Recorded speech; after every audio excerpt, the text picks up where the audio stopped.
서론 부분 읽어보세요. 우리는 지난 시간에 가식이 없는 사랑에 관하여 살펴보았습니다. 이제 우리는 로마서 12장 중에서 새로운 대목으로 들어갑니다. 우리는 작은 대목을 살펴볼 때 항상 문맥을 유념해야 합니다. 사도 바울은 11장까지 진술해온 위대한 교리를 12장에서 실천적으로 적용하기 시작합니다. 그것이 바로 사도 바울의 방식입니다. 교리를 먼저 말하고 난 다음에 적용을 말합니다. 우리는 사도 바울의 방식을 항상 따라야 합니다. 사도 야고보는 행함이 없는 믿음은 죽은 것이라고 말했습니다. 우리가 가진 이 신칭의 믿음이 실제적이고 사실적이고 전인격적인 믿음이라면 반드시 우리의 행실과 삶으로 나타날 수밖에 없습니다. 사도 바울은 지금 우리가 성도로서 어떻게 거룩한 삶을 성취해 가야 하는지를 말해주고 있습니다. 우리는 항상 교리로부터 시작해서 실천으로 나아가는 것이 사활을 좌우하는 요점임을 명심해야 합니다. 오늘 우리는 악을 미워하고 선에 속하라에 관하여 공부하겠습니다. 네, 우리가 익히 들어 알고 있지만 사도 바울의 모든 서신서들은 교리와 적용이라는 단순한 구조를 갖고 있습니다. 이것은 우리 그리스도인의 삶이 어떤 방식으로 전개돼야 되는지를 단적으로 보여주는 좋은 사례라고 할 수 있습니다. 그리스도인이 복음에 합당한 삶을 살려면 먼저 교리를 믿어야 되고, 두 번째로 그 믿는 교리를 우리의 삶에 적용해야 된다는 것입니다. 그래서 이 사도 바울이 서신서에서 명확하게 보여주는 이 단순한 구조, 교리와 실천이라고 하는 구조는 글을 쓸 때만 사용되거나 설교할 때만 사용되는 구조가 아니고, 그리스도인이 거룩한 삶을 살 때 반드시 이런 원리를 적용해야 된다는 것도 보여주고 있습니다. 그리스도인이 그리스도인다운 삶을 살려면, 복음에 합당한 삶을 살려면 먼저 복음적인 진리를 믿어야 됩니다. 그리고 믿는 진리를 우리가 순종할 때 복음에 합당한 삶을 살 수 있는 것이죠. 바울은 이 로마서를 쓸 때도 동일한 구조를 갖고 썼습니다.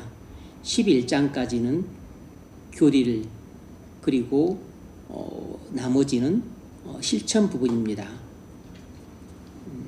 이 구조가 어떻게 되었는지 모르겠는데 지난 수요일이나 지난 오후 주일 예배 때는 이것이 윗부분이 너무 높더라고. 이제 이 말일 때 너무 높게 나와 있더라고. 보니까 지금 구조를 약간 바꾼 것 같은, 어떤지 모르겠는데 주일 오전에 나온 구조가 좀 좋은 것 같아요. 머리 윗부분을 너무나 뒀다고. 상체는 너무나 좀 안 보이게 답답하게 보이더라고. 네. 근데 이미 뭐 했으니까 놔두십시오. 또 보고 이제 오늘 나온 거 보고 제가 잠깐 코멘트를 해주겠습니다. 내가 말을 한다는 게 깜빡 까먹었습니다.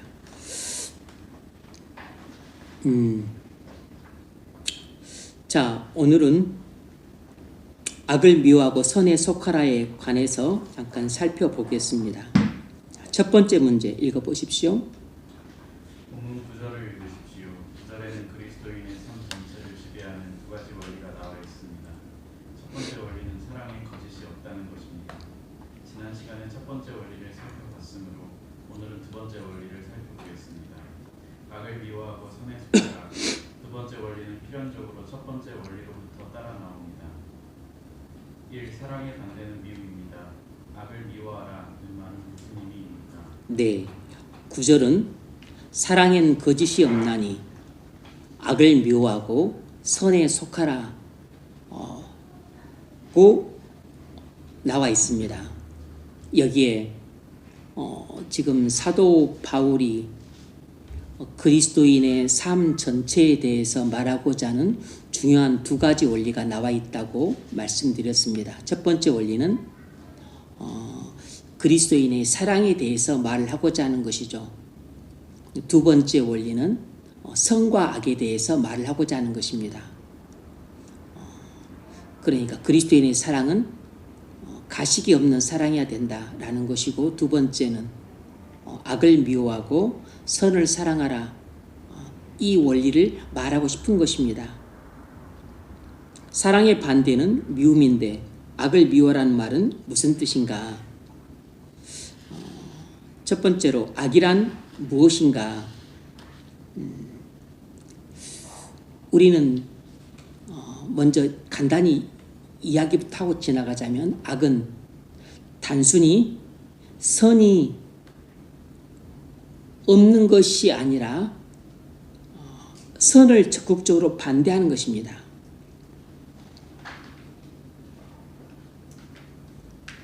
악은 단순히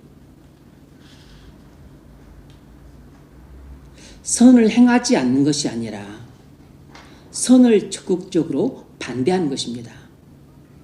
다시 말하면 성경에서 말하는 악이란 단순히 선을 행하지 않는 것이 아니고 선을 적극적으로 반대하는 것입니다.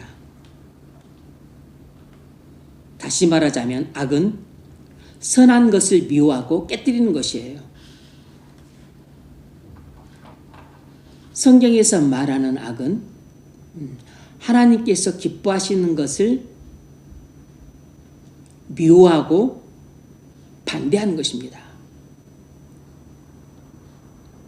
이것이 악이에요. 하나님께서 기뻐하시는 것을 미워하고 반대하는 것이 악이에요. 그래서 악은 추상적인 것이 아니라 구체적인 것입니다.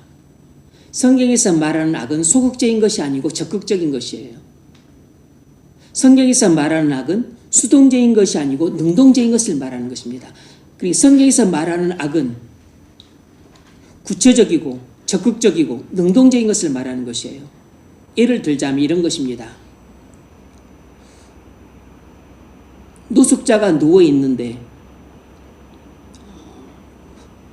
그냥 도와주지 않고 그냥 지나치는 것, 이것은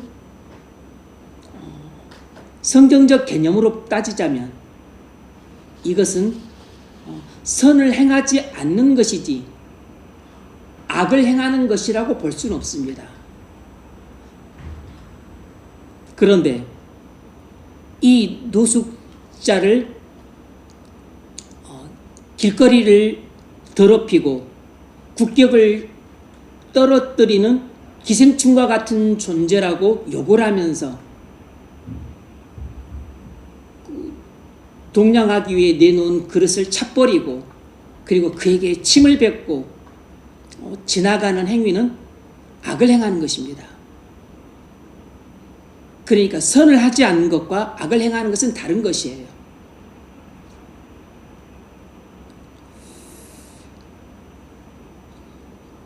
무슨 말인지 이해가 되실 겁니다. 그래서 성경에서 말하는 악이라는 개념과 우리가 일반적으로 생각하는 악이라는 개념은 다른 것입니다. 우리가 일반적으로 생각하고 알고 있는 악은 대부분 윤리적인 개념으로서의 악일 경우가 많아요. 그런데 성경이 악이라고 말할 때는 세상적인 개념의 악과는 좀 다른 것입니다. 이것은 하나님이 기뻐하시는 것을 무척 싫어하고 미워하고 반대하는 것이에요. 악은 선을 행하지 않는 것이 아니고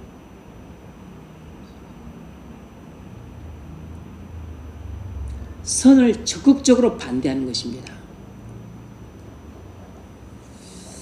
두 번째로 여기서 미워하다는 말은 무슨 뜻인가? 전적으로 싫어하다라는 뜻입니다.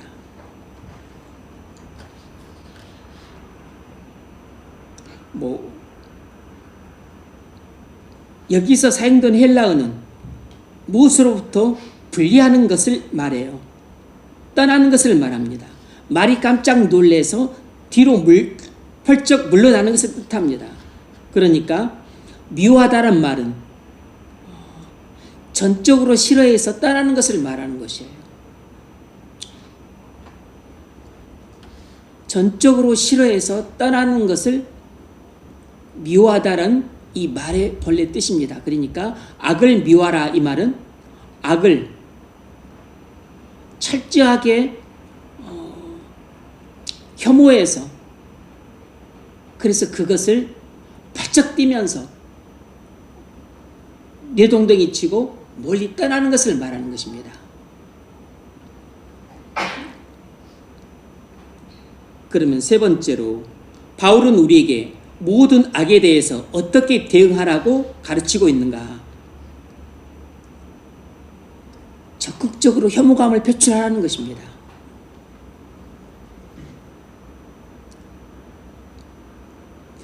적극적으로 혐오감을 표출하면서 그래서 말이 놀래서 펄쩍 뒤로 물러나는 것처럼 그렇게 악에 대해서 전적으로 혐오해서 그래서 그것으로부터 놀래서 물러나듯이 악으로부터 떠나라는 것입니다. 악을 전적으로 혐오해서 그래서 만지지 못할 것을 만지는 것처럼 보지 말아야 될 것을 본 것처럼 그렇게 공포심을 갖고 분리되라는 것입니다. 떠나가라는 것이에요. 단순히 악한 것을 하지 말라고 말하지 않았고 적극적으로 미워하라고 말했습니다. 왜냐하면 우리가 악한 것을 피하고 있으면서도 우리가 마음속으로는 악한 것들을 좋아할 수 있습니다. 악한 것을 좋아하지만 내가 그 악한 것을 안 하고 있을 수는 있어요. 이제 이런 상태는 도덕적인 선에 속합니다. 그러니까 도덕적인 측면에서 지금 내가 악을 행하지 않고 있는 것이에요. 이런 상태는 내가 악을 미워하고 있는 상태는 아닙니다. 왜냐하면 이미 내가 마음속으로 악을 좋아하고 있기 때문에 악을 미워하고 있지 않죠. 나는 악을 좋아하지만 다만 그것이 도덕적으로 비난받을 짓이니까 내가 그것을 안 하고 참고 있을 뿐인 것이에요.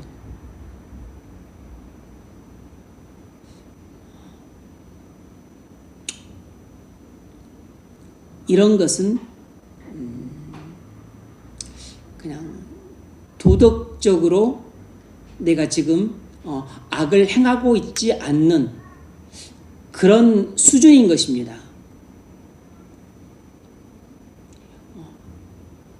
여기서 악을 미워하라고 할 때는 이 말은 이런 상태는 말하고 있는 게 아니에요.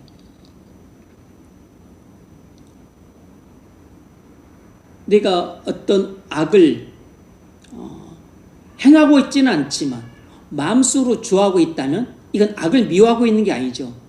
왜냐하면 이미 내가 악을 좋아하고 사랑하고 있잖아요.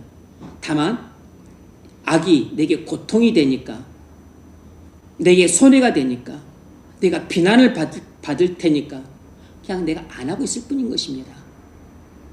이건 악을 미워하는 게 아니죠.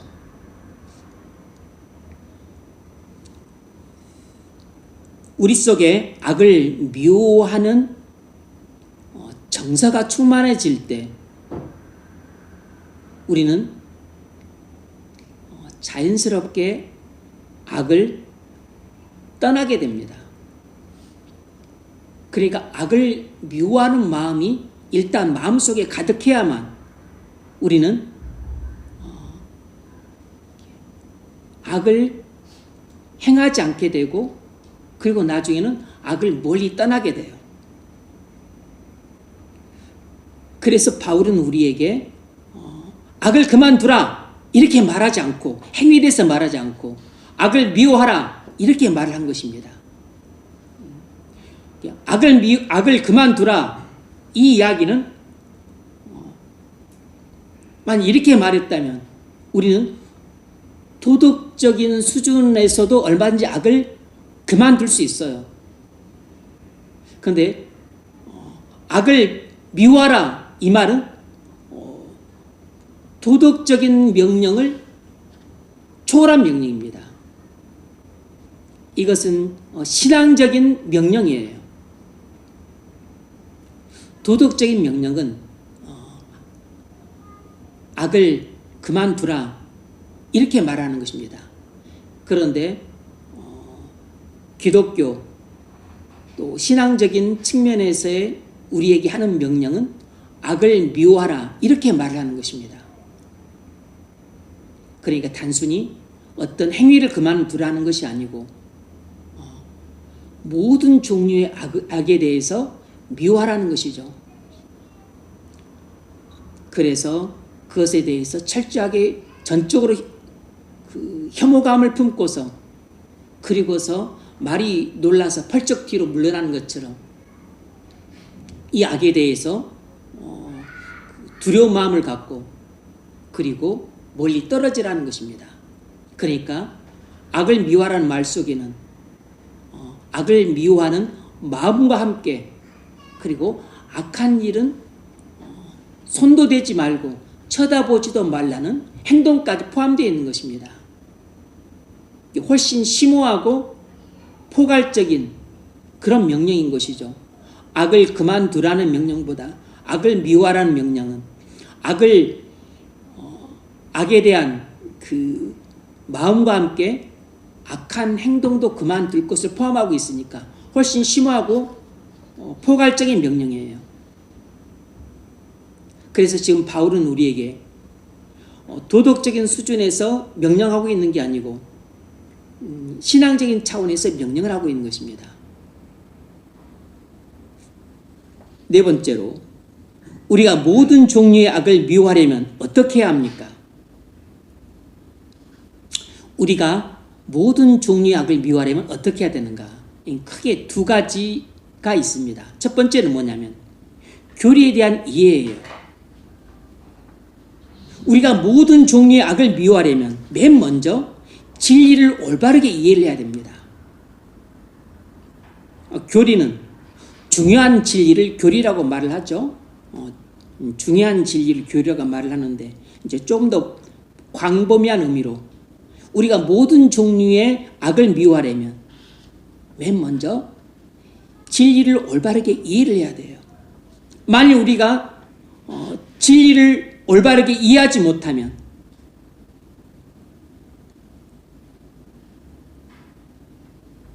무슨 일이 일어날까요? 우리가 만일 진리를 올바르게 이해하지 못하면 선악의 개념도 올바르게 이해할 수가 없게 돼요. 진리를 올바르게 이해하지 못하면 무엇이 선인지를 알 수가 없고 무엇이 악인지를 알 수가 없어요.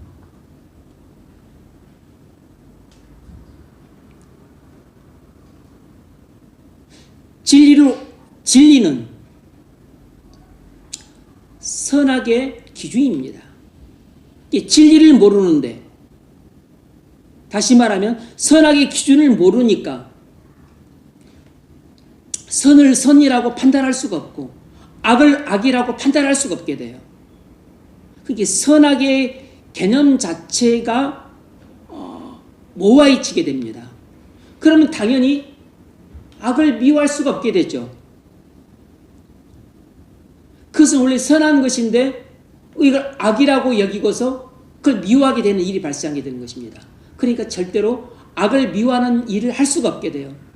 우리가 모든 종류의 악을 미워하려면 먼저 선행돼야 될 일이 있는데 그것이 바로 진리를 올바르게 이해하는 것입니다.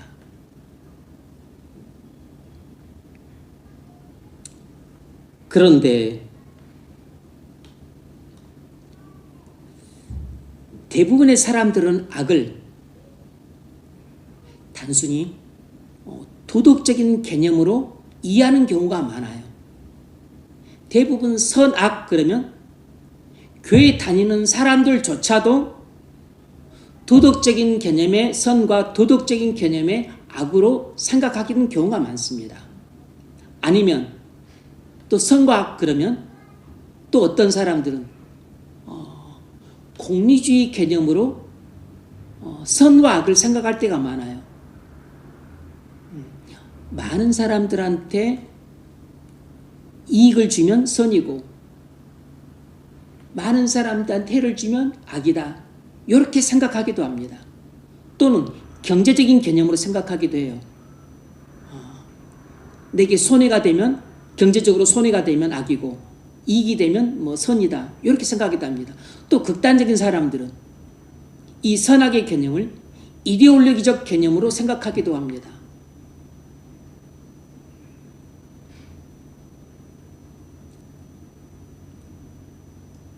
보수 또는 진보 또 어떤 세상 종교를 갖고 있는 사람들은 그들 종교의 개념을 생각할 수도 있어요. 예컨대 무슬림이라면 그 이슬람 교리를 기준으로 선악을 판단할 겁니다. 유대교라면 유대교 기준을 갖고 판단할 거라고. 그러니까 기준이 달라지면 기준에 따라서 선과 악도 달라지는 것입니다. 그러니까 기준이 중요한 것이 기준이. 그러므로 무엇이 선이고 무엇이 악인가 하는 기준은 하나밖에 없어요. 그게 진리입니다. 근데 진리는 뭐죠? 하나님 말씀이에요. 그러니까 하나님 말씀만이 선과 악의 유일한 기준이 되는 것입니다. 근데 하나님 말씀이 기록된 책이 뭡니까? 성경이에요. 그러니까 성경만이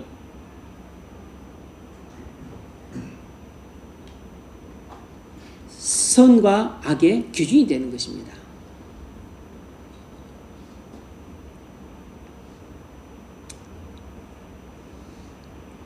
그래서 하나님의 거룩하심을 이해하기 전에는 악의 본질을 이해할 수가 없어요.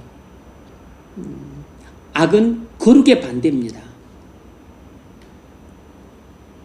악은 거룩의 반대예요. 꼭 거룩의 반대라고만 할 수는 없죠. 왜냐하면 하나님이 선 그 자체세요. 그리고 하나님이 말씀하신 것은 전부 선한 것입니다. 하나님이 하신 일들은 전부 선한 것이에요. 그러니까 하나님의 거룩이 선이라면 하나님이 말씀하시는 사랑도 선인 것이에요. 자비도 선이고 은혜도 선이고 그리고 뭐 지혜도 선이고 용서도 선이고 다 선인 것이죠. 근데 본질적으로 이 모든 것들은 거룩이라는 개념으로 포괄할 수 있으니까 거룩이 선이라면 거룩의 반대인은 악인 것입니다. 베드로전서 1장 16절 읽으세요. 기록되었을 때 내가 거룩하니 너도 거룩할지어다 하셨느니라. 아멘. 뭐 이 말은 이렇게도 바꿀 수 있습니다. 예수님이 다른 구절에서는 내가 완전하니 너희도 완전할지어다 이렇게 말씀하셨어요. 여기엔 또 자비를 넣어도 됩니다. 내가 자비하니 너희도 자비할지어다. 마찬가지로 내가 선하니 너희도 선할지어다. 이렇게 바꿔도 됩니다.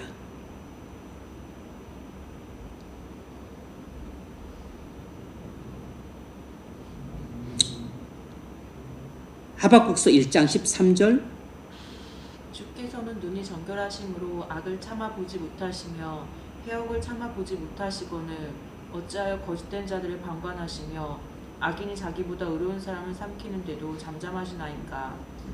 아멘. 네. 하나님은 완전 거룩하시니까 악한 것을 쳐다보고 싶어 하지도 않으세요. 그래서 악은 모든 모양이라도 버리라. 이렇게 우리에게 바울이 권면을 했잖아요. 그러니까 우리가 하나님의 성품처럼 거룩한 성품을 하나님처럼 온전히 닮아가게 되면 악한 것은 모양조차도 보기 싫어하게 됩니다. 우리가 그런 마음의 상태에 있다면 그것은 우리가 그만큼 거룩해졌다는 증거예요.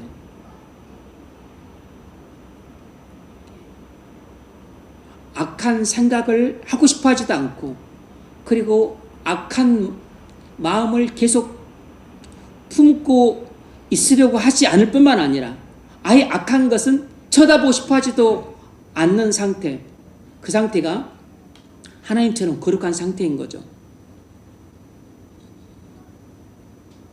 고린도후서 6장 14절. 너희는 믿지 않는 자와 멍에를 함께 매지 말라. 의와 불법이 어찌 함께하며 빛과 어둠이 어찌 사귀며 그리스도와 벨리알이 어찌 조화되며 믿는 자와 믿지 않는 자가 어찌 상관하며 하나님의 성전과 우상이 어찌 일치가 되리요. 우리는 살아계신 하나님의 성전이라. 네, 여기까지만. 이것도 일종의 선악의 대조입니다.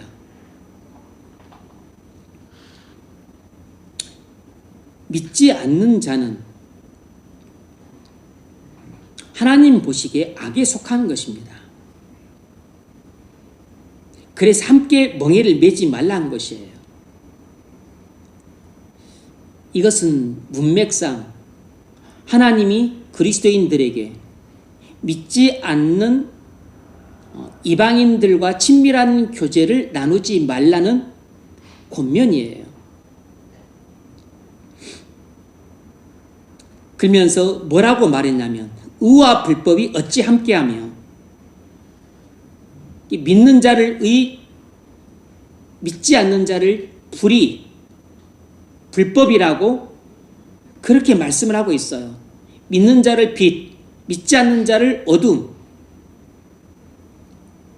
믿는 자를 하나님의 성전, 믿지 않는 자를 우상. 이건 완전히 선과 악의 대조입니다.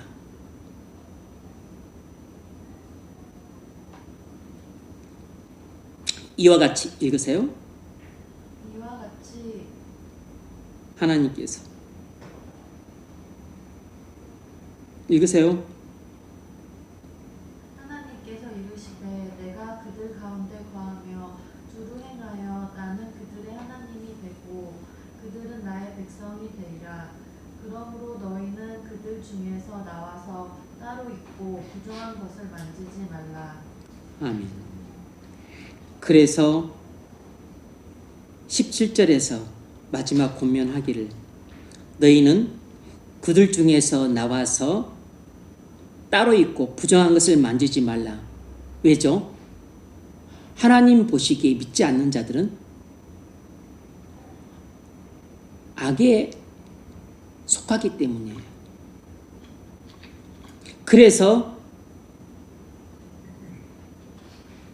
선한 너희는 아예 악한 무리들 중에 끼어들지 말라는 것입니다. 악한 무리들로부터 나와서 따로 있고, 그리고 아예 만지지도 말라는 것입니다. 아예 만지지도 말라는 것이에요. 하나님이 아예 만지지도 말라고 한 것은 이것이 악한 것이기 때문입니다. 악한 것이기 때문에. 왜냐하면 이들은 선 그 자체이신 하나님을 미워하고 싫어하고 반대하고 대적하고 원수로 여기잖아요. 그러니까 믿지 않는 자들은 단순히 불신자 이것이 아니고 하나님을 미워하고 싫어하고 반대하고 대적하는 원수인 것이에요. 그래서 악에 해당이 되는 것입니다.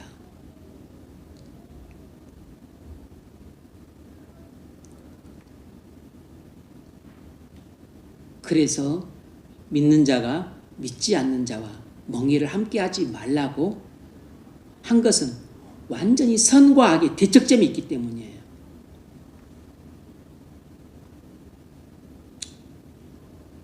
우리가 이런 깊은 뜻을 이해하지 못하면 불신자랑 결혼하는 게 뭐가 그렇게 큰 잘못입니까?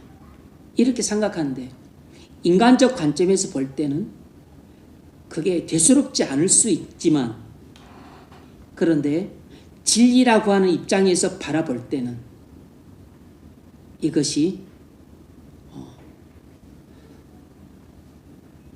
선과 악의 문제라는 것을 알 수 있어요. 하나님이 악을 미워하고 그리고 선에 속하라, 선을 사랑하라 그랬는데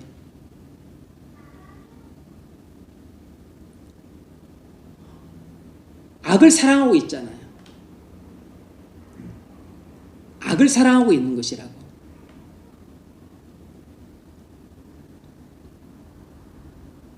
그래서 선과 악이 그냥 함께 한 가정을 이루고 있는 겁니다.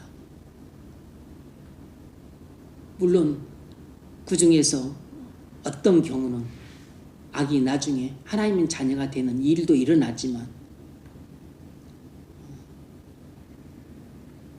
그것은 하나님의 기적적인 은혜로 되는 것이고 일단 그 자체는 하나님 명령을 불순종하는 것이죠. 그래서 악을 미워하고 선에 속하라 하는 말 자체를 어기는 일이기도 한 것입니다. 그래서 우리가 사랑하려면 선을 사랑해야죠. 선을.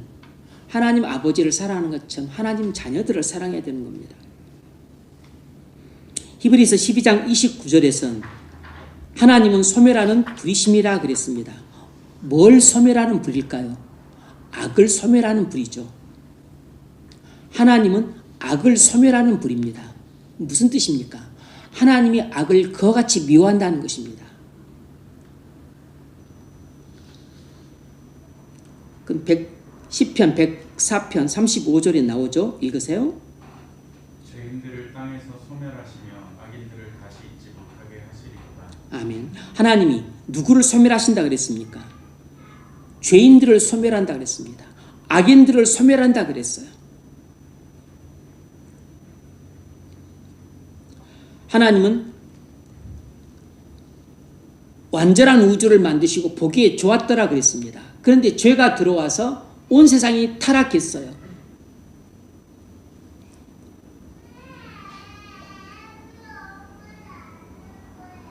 그래서 하나님이 온 세상을 타락시키고 하나님의 영광을 실추시킨 이 악을 미워하는 것입니다.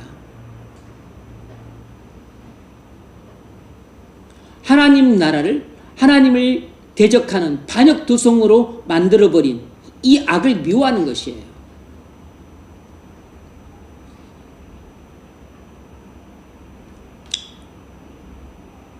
우리가 악을 미워하려면 어떻게 해야 될까요?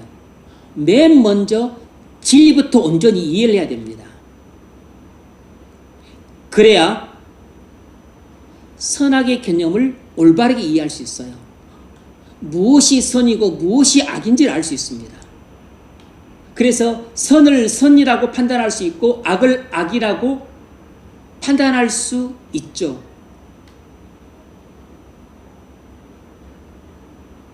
그러면 우리는 선을 사랑하고 악을 미워할 수 있습니다.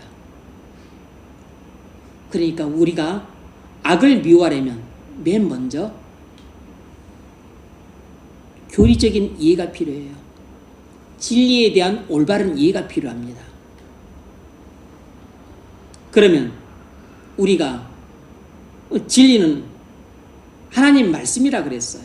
하나님 말씀을 기록한 것이 성경이라 했습니다. 그럼 우리가 진리를 올바르게 이해하려면 어떻게 됩니까? 당연히 성경을 읽어야죠. 당연히 성경을 묵상해야 됩니다.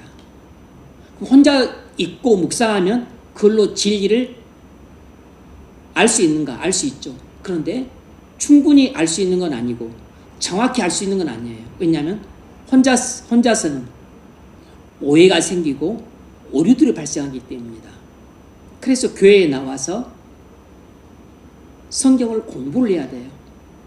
그리고 교리를 체계적으로 배워야 됩니다. 그러니까 혼자서 있을 때는 성경을 읽고 묵상함을 통해서 진리를 올바르게 이해해야 되고, 그리고 또 교회에 나와서는 성경을 공부하고 그리고 교리를 체계적으로 배워감으로써 진리에 대한 이해도를 깊게 하고 그리고 넓힐 수 있는 것입니다.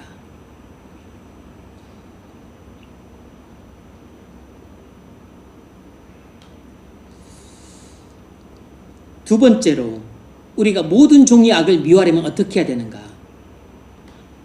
하나님께 대한 적극적인 사랑이 필요해요. 우리가 모든 종류의 악을 미워하려면 먼저 교리를 이해해야 되고 그 다음에 하나님을 적극적으로 사랑해야 됩니다.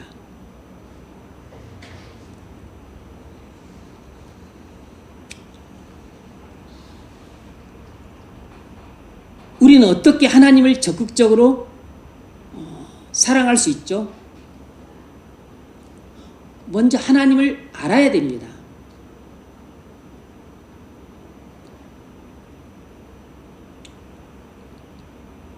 하나님에 대한 어떤 지식적인 이해가 필요해요.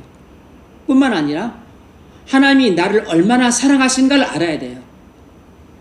하나님을 알아야 되고 뿐만 아니라 하나님이 나를 얼마나 사랑하시는지를 알아야 됩니다. 그럴 때 비로소 우리는 하나님에 대한 사랑이 마음속에서 용솟음치게 돼요. 우리가 하나님을 알고 그리고 하나님이 나를 얼마나 사랑하신가를 알 때 비로소 그때부터 우리는 하나님을 뜨겁게 사랑할 수 있게 됩니다.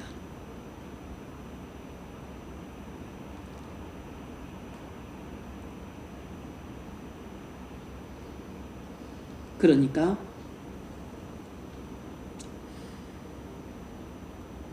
사실상 진리에 대한 이해는 하나님에 대한 이해라고 말할 수 있습니다. 포괄적인 것이죠. 우리는 진리에 대한 이해를 가져야 됩니다.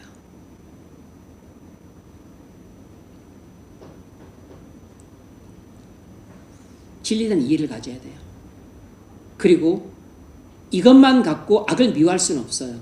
악에 대한 개념만 생기는 것입니다. 악을 미워하려면 그 핵심은 하나님을 뜨겁게 사랑해야 됩니다. 왜냐하면 하나님이 선 자체이기 때문에 하나님을 뜨겁게 사랑할 때에만 우리는 악을 철저하게 미워할 수가 있는 것이에요. 우리는 하나님을 사랑하는 만큼 악을 미워하는 것입니다. 우리가 하나님에 대한 사랑이 낮으면 악을 미워하는 마음도 낮아요. 하나님을 사랑하는 마음이 뜨거우면 악을 미워하는 마음도 뜨거운 것입니다. 하나님에 대한 사랑과 악에 대한 미움은 정비례해요. 어떤 악을 보고서도 미움도 안 생기고 의분도 안 생긴다. 그것은 내가 하나님을 사랑하는 마음도 별로 없다는 뜻이고, 그 이야기는 또 뭐하고도 연결이 되냐면 내가 진리에 대한 이해도가 대단히 낮다는 뜻이기도 합니다.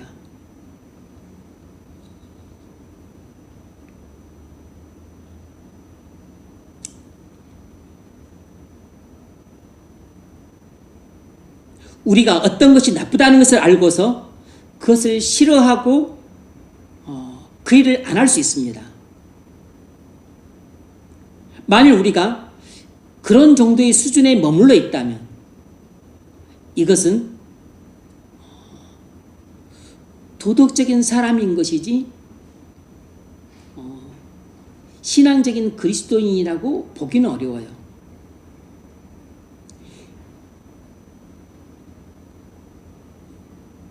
도덕적인 사람은, 윤리적인 사람은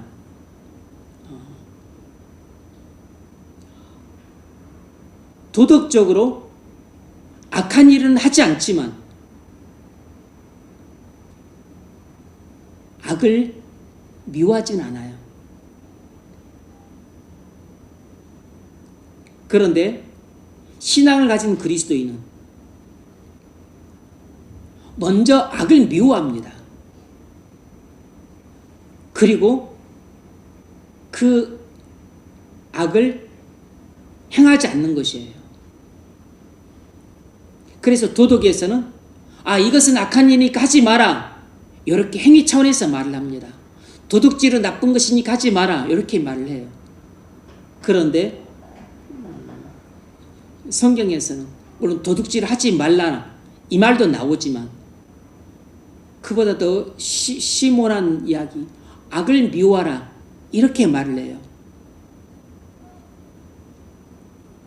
또는 그보다 더 심오하게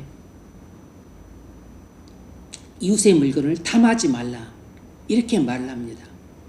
마음에 대해서 이야기를 하는 것이죠.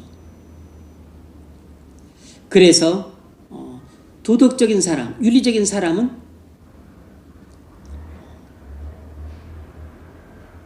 그 마음 안에 그 악을 사랑하는지 미워하는지 알 수가 없어요. 좋아하는지 싫어하는지 알 수가 없어. 하지만 다만 그 악을 행하지 않으려고만 할 뿐입니다. 그런데 신앙을 가진 그리스도인은 악을 미워하려고 하는데 역점을 둬요. 그리고서 그 악을 행하지 않으려고 하는 것입니다. 그러니까 악을 미워하는 사람은 도덕적인 사람이 아니고 그리스도인인 것이에요. 그리스도인만 악을 미워하는 것입니다.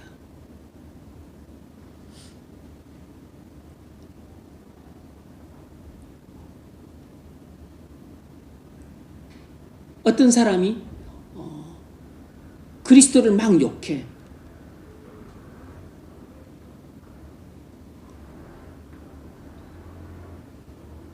도덕적인 사람은 그것에 대해서 아무 이야기도 안 해요. 아무런 감정도 들지도 않고, 그리고 그렇게 하라고 그만두라고 말하지도 않습니다. 그런데 그리스도를 미워하고 욕하는 것은 악이잖아요. 그러니까 그리스도인만 그런 악한 행위에 대해서 미워하는 마음을 품죠.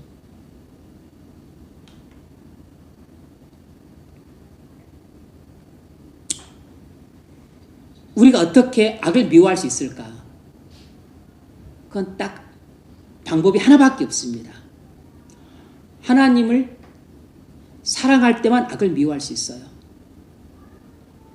도덕적인 사람이 악을 행하지는 않지만 악을 미워하지는 않는 이유는 하나님을 사랑하지 않기 때문이에요.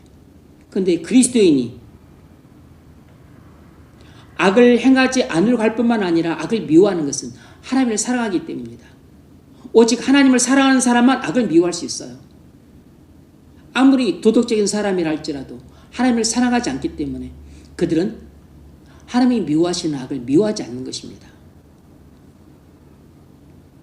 1, 2절 보십시오. 읽으세요. 그러므로 형제들아, 내가 하나님의 모든 자비하심으로 너희를 권하노니 너희 몸을 하나님이 기뻐하시는 거룩한 산 제물로 드리라. 이는 너희가 드릴 영적 예배니라. 너희는 이 세대를 본받지 말고 오직 마음을 새롭게 하고 변화를 받아 하나님의 선하시고 기뻐하시고 온전하신 뜻이 무엇인지 분별하도록 하라. 아멘. 여기서 오늘 본문 선과 악의 개념으로 이 구절을 해석을 하자면, 너희 몸을 하나님이 기뻐하시는 거룩한 산 제물로 드리라. 이것은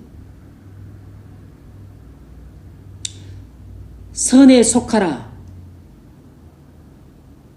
이렇게 해석할 수가 있어요. 그리고 너희는 이 세대를 본받지 말고, 이 말은 이 세대는 뭐예요? 이 세상을 말하는 것이죠. 이 세상은 악한 세상입니다. 그래서 요한 1서 2장 15절에서도 너희는 이 세상을 사랑치 말라. 너희는 이 세상을 사랑하지 말라. 누구든지 이 세상을 사랑하면 아버지 사랑이 그 속에 있지 아니하니 이는 세상에 있는 모든 것이 육신의 정욕과 안목의 정욕과 이생의 자랑이라. 이렇게 말했어요. 너희는 이 세상을 사랑하지 말라 그랬잖아요. 왜죠? 이 세상은 악하니까. 그러니까 이 세대를 본받지 말라는, 이 악한 세상을 사랑하지 말라. 다시 말하면 이 악한 세상을 미워하라. 이 말인 것입니다.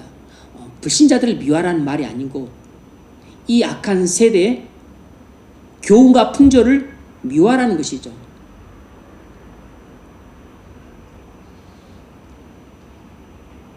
그리고 오직 마음을 새롭게 하는 변화를 받아. 그 다음 하나님의 선하시고 기뻐하시고 온전하신 뜻이 무엇인지 분별하도록 하라. 이 말은 진리를 온전히 이해하라. 이렇게 해석할 수가 있어요. 그러니까 하나님의 선하시고 기뻐하시고 온전하신 뜻이 무엇인지 분별해야만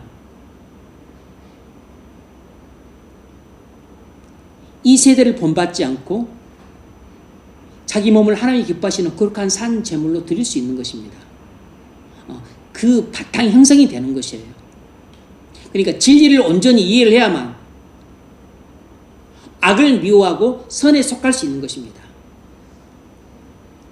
진리를 온전히 이해한다고 해서 악을 미워하고 선에 속하지는 않아요.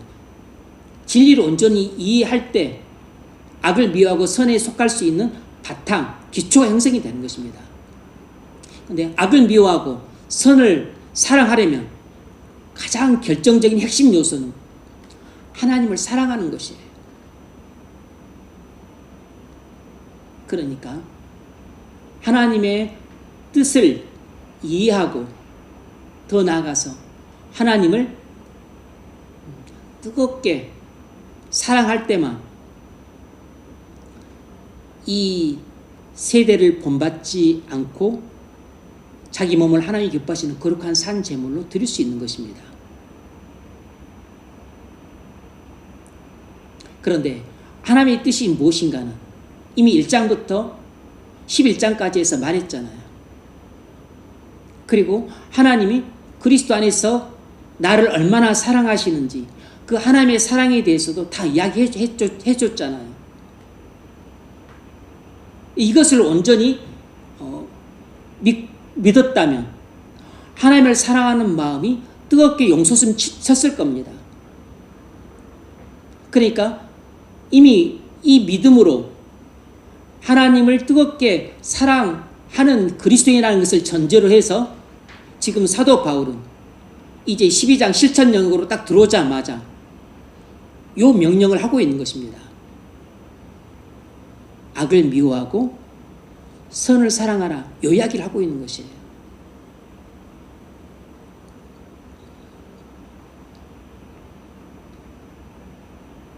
시편 97편 10절 여호와를 사랑하는 너희여 악을 미워하라. 그가 그의 성도의 영혼을 보존하사 악인의 손에서 건지시느니라. 아멘. 여호와를 사랑하는 너희여 악을 미워하라. 하나님을 사랑하는 것과 악을 미워하는 것은 항상 병행이 돼요. 여호와를 사랑하는 너희여, 하나님을 사랑하는 그리스도인만이 악을 미워할 수 있는 것입니다. 하나님을 사랑하지 않으면 어떤 사람도 악을 미워할 수가 없어요. 악을 미워할 마음도 안 생기지만 악을 미워할 수 있는 능력도 없어요.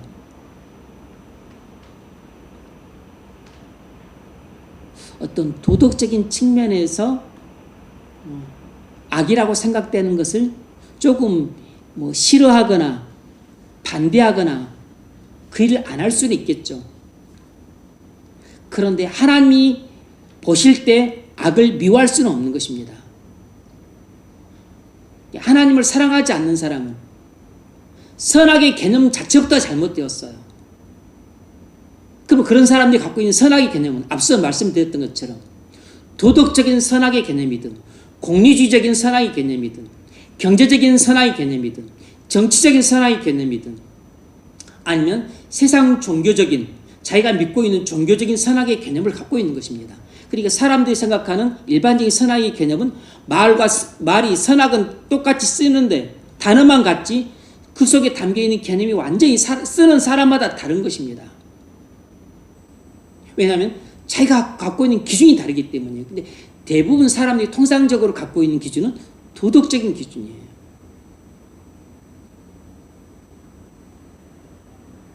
혹은 공리적인 기준. 이제 조금 편견이 심하면 정치 이데올로적인 기준, 이런 것들을 갖게 되는 것입니다. 그러니까 하나님을 사랑하는 사람이 아니고서는 무엇이 선인지 무엇이 악인지도 모르기 때문에 악을 미워할 수가 없는 것입니다. 선악도 모르는데 뭔 선을 사랑하고 뭔 악을 미워하겠어요. 그 자체가 불가능해요. 근데 여러분이 만약 불신자와 결혼하게 된다면 그런 사람과 함께 사는 것입니다. 그러니까 대화하는 것부터가 깝깝해요. 의사소통 자체가 안 되는 겁니다. 완전히 머릿속에 그 사전적 그 개념 자체가 달라요. 선악을 판단하는 기준 자체가 다르다고. 그럼 세상 사람들은, 근데 세상 사람들 다 도덕적입니까? 그렇지도 않잖아요. 그러니까 도덕적이지도 않기 때문에 일반적으로 도덕이 통용이 되지만 많은 경우는 그들이 생각하는 선악의 개념은, 불신자들이 갖고 있는 선악의 개념은 통상적으로는 도덕이지만 근데 실질적으로는 공리주의적인 도덕 선악 개념을 갖고 있어요. 아니면 이기적이니까 경제적인 선악 개념을 갖고 있습니다. 또 아주 편향되어 있으니까 이데올로기적인 선악의 개념을 갖고 있어요. 그리고 자기중심적인 선악의 개념을 갖고 있습니다.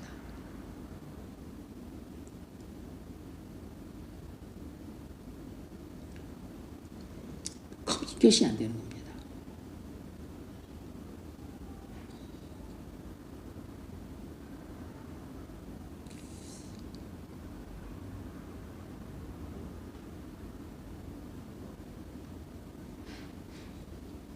선을 행하면 고통받고 비난받을까봐 두려워서 악을 미워하는 게 아니라 하나님을 사랑하기 때문에 우린 악을 미워하는 것입니다.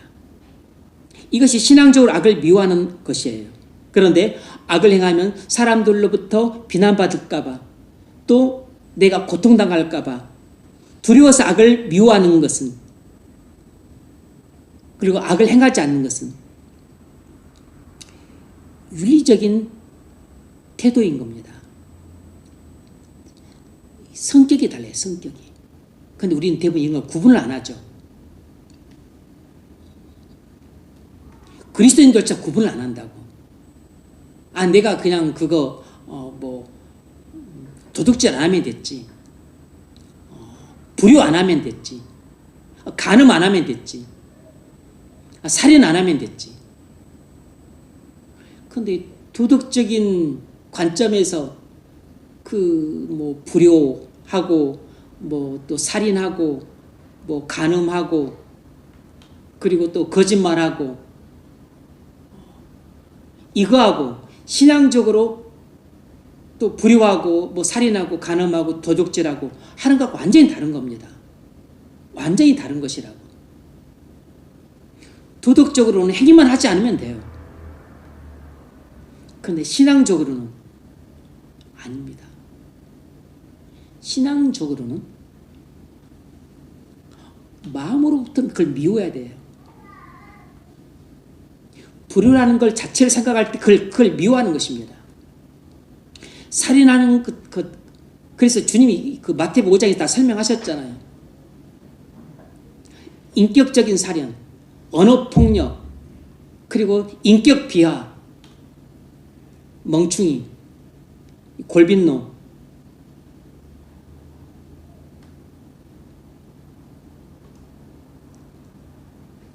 그것을 살인이라고 했던 것은 악을 미워하기 때문에 그렇게 말을 한 것입니다. 간음도 육체적으로만 간음을 안 하면 안 하는 게 아니고 마음으로부터 이게 시작이 되잖아요. 그러니까 뭐 간음, 뭐 음란함, 뭐 불륜, 그러면 악을 미워한다는 것은 그런 것들을 생각조차 하기 싫어한다는 것이에요. 이야기조차 듣기 싫어한다는 것입니다. 그런 그 소설조차 읽기 싫어하는 것이고, 그런 그 뉴스거리, 기사도 읽기 싫어하고, 그런 영화도 보기 싫어한다는 것이죠. 그래서 우리가 하나님을 사랑하는 마음이 커지면 커질수록 그런 이야기도 듣기 싫어하고 그런 내용의 영화나 드라마도 보기 싫어하는 것입니다. 그런 뉴스거리도 읽고 싶어야 하지 않는 것이에요. 영화나 드라마는 뭐 막 살인 이야기 많이 나오잖아요. 막 누구 죽이고, 그것도 아주 잔혹하게 죽이고, 그것 한 사람만 죽는 게 아니라 여러 사람 죽이고, 막 때리고 폭력하고, 역주거리 막 난무하고. 근데 우리가 하나님을 사랑하는 마음이 깊으면, 뜨거우면 이런 것들을 보는 것이 너무 불편해요. 그리고 보는 것이 막 싫고 이제 막 듣고 싶지도 않고, 이런 것이 바로 악을 미워하는 것입니다.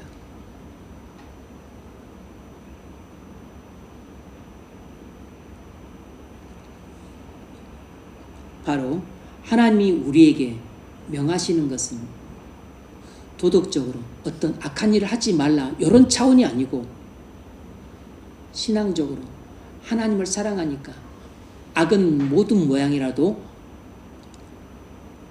버리고 싶은 것처럼 모든 종류의 악을 마음으로 다 미워하는 것입니다. 그래서 두려운 마음을 갖고, 그래서 말이 펄쩍 뛰면서 뒤로 도망치듯이 그렇게 악으로부터 피하고 도망치는 것을 말하는 것이에요.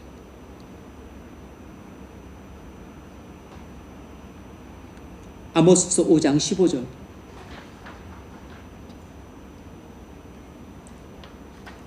너희는 악을 미워하고 선을 행하며 성문에서 정의를 세울지어다. 만군의 하나님 여호와께서 혹시 요셉의 남은 자를 불쌍히 여기시리라. 아멘. 너희는 악을 미워하고 선을 사랑하라 그랬습니다. 악을 미워하고 선을 사랑하라. 오늘 말씀도 악을 미워하고 선에 속하라 그랬지만 선을 사랑하라고 말할 수 있죠. 베드로전서 3장 10절에서도 베드로가 이렇게 말했습니다. 악한 말을 그치고 입술로 거짓 말하지 말고 악에서 떠나 선을 행하라. 이건 단순히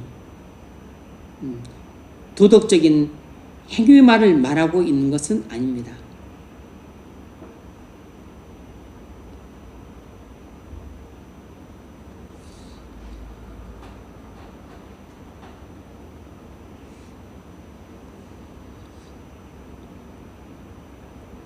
악을 미워할 수 있는 사람은 그리스도인밖에 없습니다. 하나님을 사랑하는 사람만 악을 미워해요. 그러니까 세상 사람들은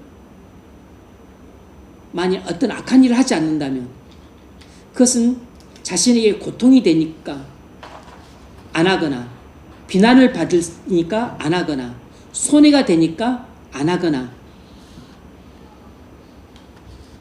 아니면 그것을 단순히 나쁘다고 생각하니까 안 하는 것이에요.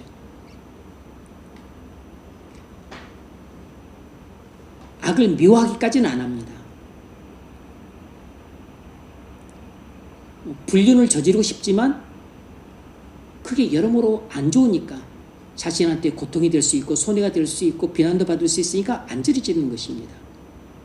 그런데 마음속으로는 불륜을 엄청 갈망할 수 있어요. 그런데 그리스도인은 이 차원이 다른 것입니다. 악을 미워하는 사람이에요. 어떻게 그렇게 다를 수 있죠? 하나님을 사랑하게 됨으로 그렇게 바뀐 것입니다. 하나님을 사랑하게 됨으로 악을 미워하게 된 것이에요. 그런 마음이 우리에게 주어진 것입니다. 그래서 우리는 악을 행하려고 하지 않는 것입니다. 그래서 효도를 하려고 하는 것이고, 그래서 살인을 안 하려고 하는 것이고, 인격적으로 다른 사람 모독하지 않으려고 하는 것이고, 그리고 도적질도 안 하고 간음도 안 하려고 하는 것이죠. 악을 미워하니까.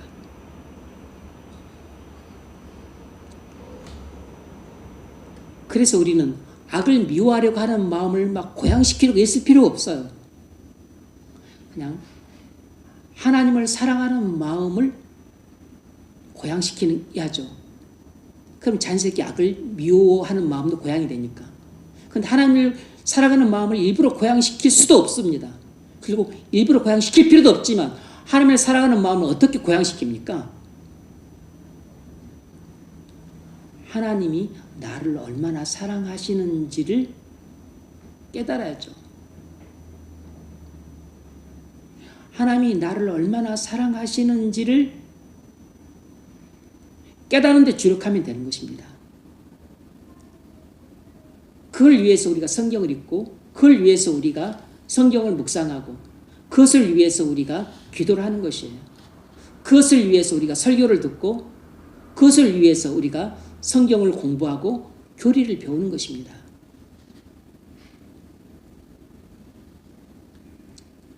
하나님이 나를 얼마나 사랑하시는가, 그 십자가의 사랑을 깨달을 때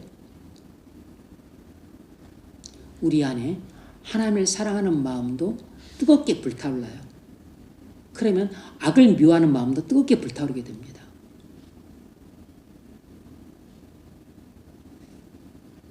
무슨 말인지 아시겠죠? 두 번째로, 악을 미워하라는 것의 반대는 선에 속하라는 것입니다. 선에 속하다는 말은 무슨 뜻인가? 선이란 하나님의 뜻에 부합하는 것이에요. 하나님 보시기에 좋은 것입니다. 하나님의 뜻에 부합한 것이 선입니다. 선은 하나님 보시기에 좋은 것이에요. 여기서 속하다는 말은 나무 조각 2개를 악으로 붙이는 것을 말하는 것입니다. 그러니까 선에 속하다는 말은 선한 일에 우리 자신을 악으로 탁 붙이라, 이런 뜻이에요. 선한 일에 우리 자신을 악어풀로 이렇게 탁 붙이듯이 항상 붙어 있으라는 것입니다.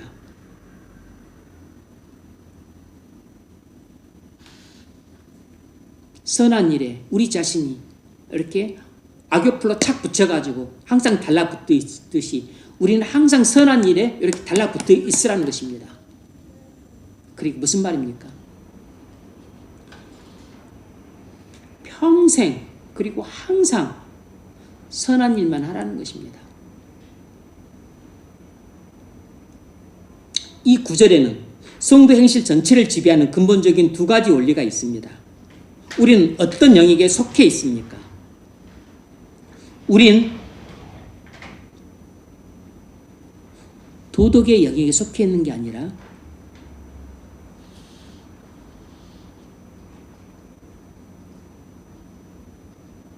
신앙의 영역에 속해 있습니다.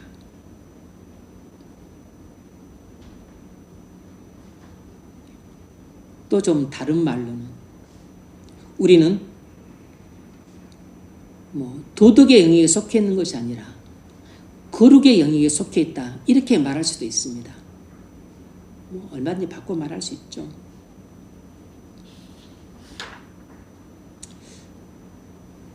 거룩은 소극적인 것이 아니고 적극적인 것입니다.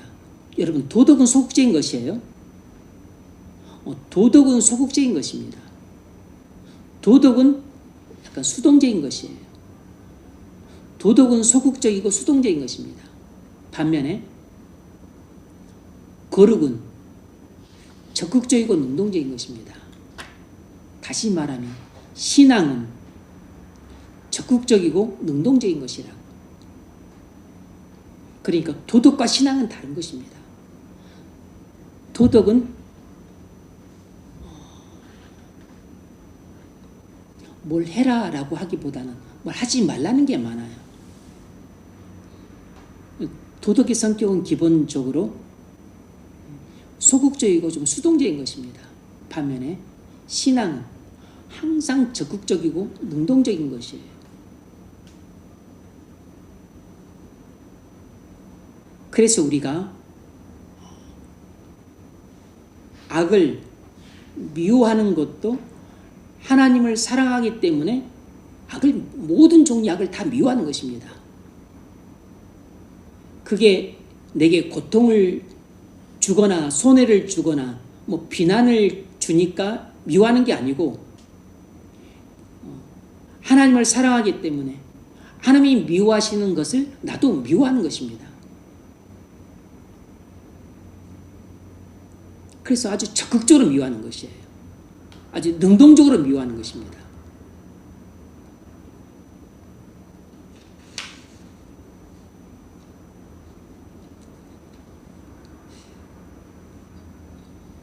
그래서 우리가 하나님을 사랑하게 되면 우리가 하나님의 계명도 적극적으로 지키고 능동적으로 지키고 그리고 자발적으로 지킵니다. 하나님을 사랑하게 되면 계명이 무거운 짐이 아니에요.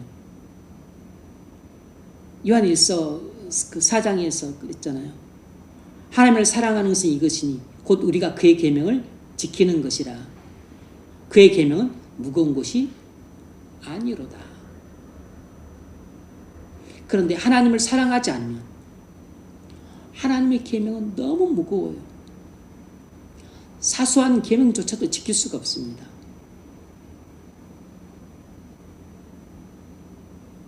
그래서 하나님을 사랑하지 않으면 하나님 일을 할 때 적극적으로 능동적으로 그리고 자발적으로 할 수가 없어요.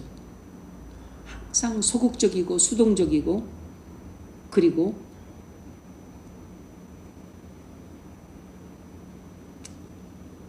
그냥 시켜야만 하게 됩니다.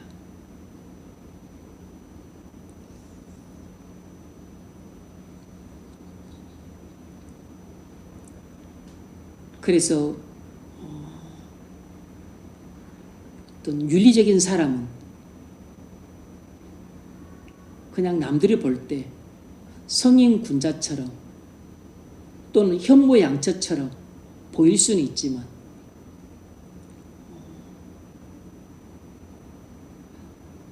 신앙을 가진 그리스도인과는 다른 모습입니다. 신앙을 가진 그리스도인은 하나님을 사랑하기 때문에 악을 미워해요. 그래서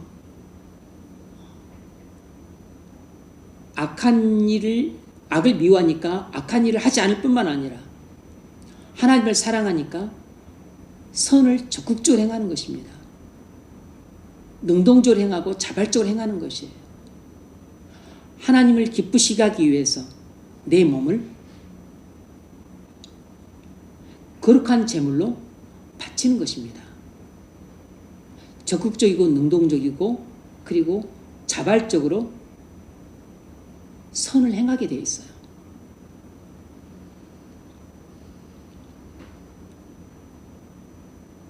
자, 세 번째 문제 읽어보십시오. 지금 그리스도인인 우리는 하나님의 명령을 받고 있습니다. 너희 사랑을 가식이 없게 하라. 악을 미워하라. 선에 속하라.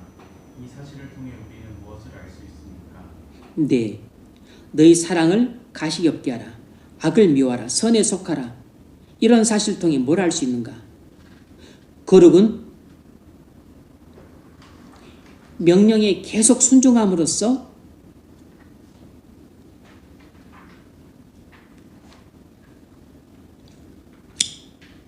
이루어진다는 것입니다. 거룩은 명령에 계속 순종함으로써 이루어진다는 것이에요. 거룩은 한 번의 체험을 통해서 이루어지는 것이 아닙니다. 짧은 기간을 통해서 우리에게 있는 모든 죄악을 다 없앨 수는 없어요. 그래서 사랑에는 거짓이 없나니 거짓 없는 사랑을 해라. 악을 미워해라. 선에 속하라. 그리고 또 뒤에 계속 명령이 나오죠. 그 10절 이하에도 형제를 사랑하며 서로 우애하고 존경하기를 서로 먼저 하며 부지런하여 게으르지 말고 열심히 품고 주를 섬기라. 소망 중에 즐거워하며 환난을 중에 참으며 기도에 항상 힘쓰며 성도들의 쓸 것을 공급하며 손 대접하기를 힘쓰라. 뭔 명령을 이렇게 많이 하고 있을까요? 이것이 한마디로 우리를 거룩하게 만들기 위한 명령입니다. 그러니까 우리는 한두 가지 명령에 순종했다고 해서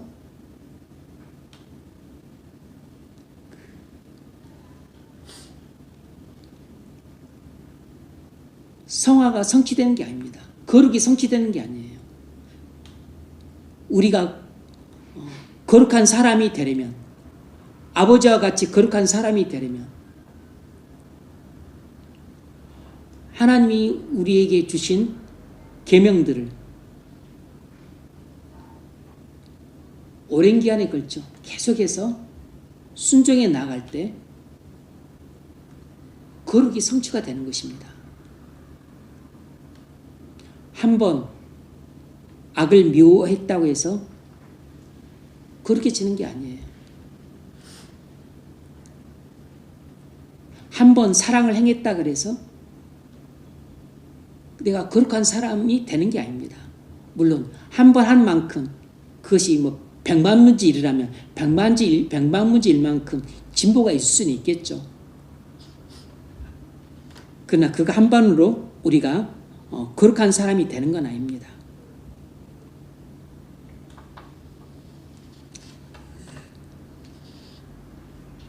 이것이 거룩을 이어가는 방식이라 할 수 있습니다. 돌아오는 주일에 이 내용을 좀 우리가 다루게 될 겁니다. 1, 2절 다시 한번 읽으세요.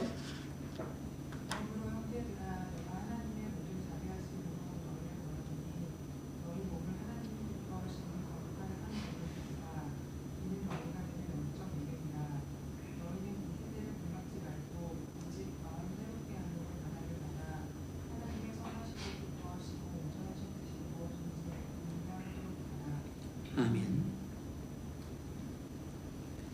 그래서 우리 몸을 하나님이 기뻐하시는 거룩한 산 제물로 한 번 드리는 것도 물론 훌륭한 것입니다. 첫 술에 배부를 수는 없지만 시작이 반이라고 그렇게 스타트를 하는 게 중요해요. 그런데 한 번이 아니고 매일 계속해야 되는 것입니다. 너희는 이 세대를 본받지 말고 이 세상을 미워하라는 것입니다. 한 번 미워해서 우리가 뭔가를 안 하는 것도 귀한 것입니다. 그런데 그것 한 번으로 내가 거룩한 사람으로 진보하지는 않아요. 백만문지일만큼 진보할 수는 있겠죠. 미미하잖아요. 근데 이것을 우리가 매일, 매주, 그리고 매년 그렇게 살아갈 때 거룩의 진보가 나타나는 것입니다. 자, 결론. 우리가 어떻게 악을 미워하고 선을 사랑할 수 있는가? 선에 착 달라붙는 사람이 될 수 있는가? 첫 번째로 우리는 진리를 온전히 이해를 해야 됩니다. 진리를 이해하는 게 맨 먼저 해야 될 일이에요. 그리고 이제 결정적으로 우리가 악을 미워하려면, 악을 미워하고 선을 사랑하려면 하나님을 사랑해야 됩니다. 하나님을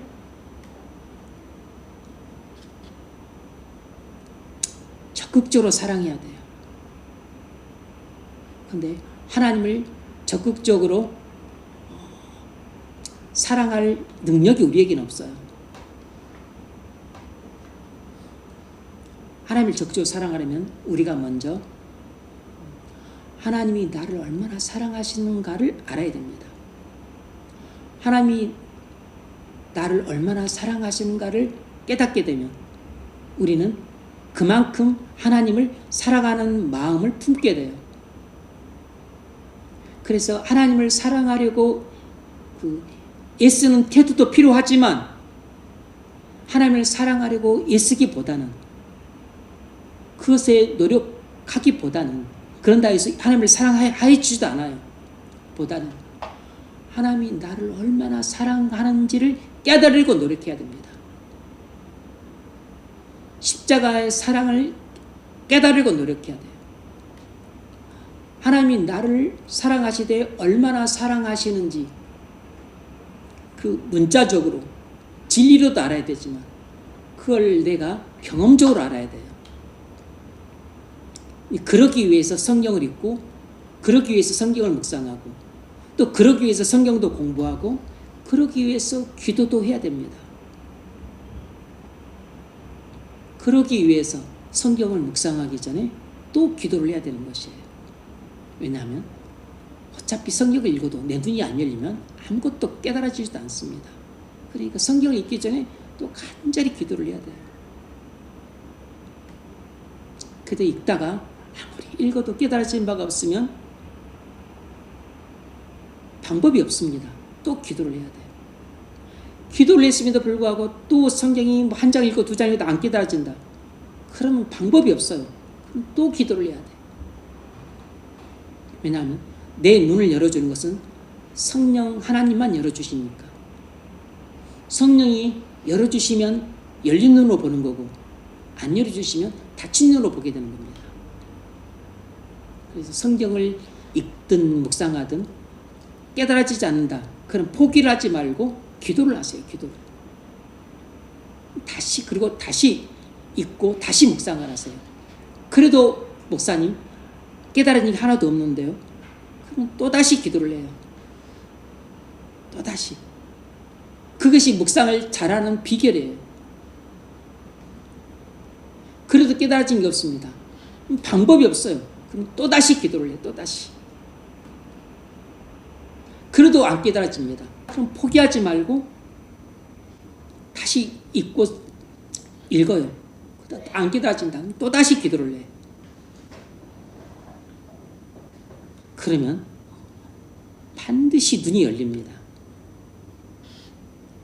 눈이 열리면 10시간 읽었을 때 하나도 깨닫지 못한 것을 그렇게 기도를 하면 1시간 동안 읽을 때 많은 것을 깨달을 수 있어요. 한번 성령이 조명을 해주시면 짧은 시간을 보더라도 심지어는 한 장을 보더라도 한 구절을 보더라도 그냥 구절구절마다 진리빛이 비춰지면 깨달아지게 됩니다. 그래서 진리의 빛이 비춰지게 되고 진리를 깨달아지게 되죠. 그러면 은혜의 샘이 펑펑 터진다고. 그러면 뭐가 오냐면 그러면 그때 하나님의 사랑도 내 마음에 부어지게 돼요. 하나님의 사랑이 내 마음에 부어져야 그 이야기는 하나님이 나를 얼마나 사랑하시는가 그것이 깨달아질 때 부어지는 것입니다. 하나님의 사랑이 내 마음에 부어질 때 그때 비로소 우리는 하나님을 사랑할 수 있게 돼요. 그러니까 하나님을 사랑하려고 애를 쓸 필요가 없습니다. 하나님을 사랑하려고 애 쓴다고 해서 사랑이 되는 것도 아니에요.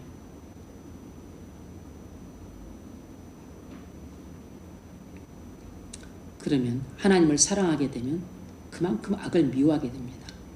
그러면 그만큼 죄를 끊게 되고 그리고 악으로부터 멀어지게 돼요. 이것이 우리가 거룩해지는 방법입니다.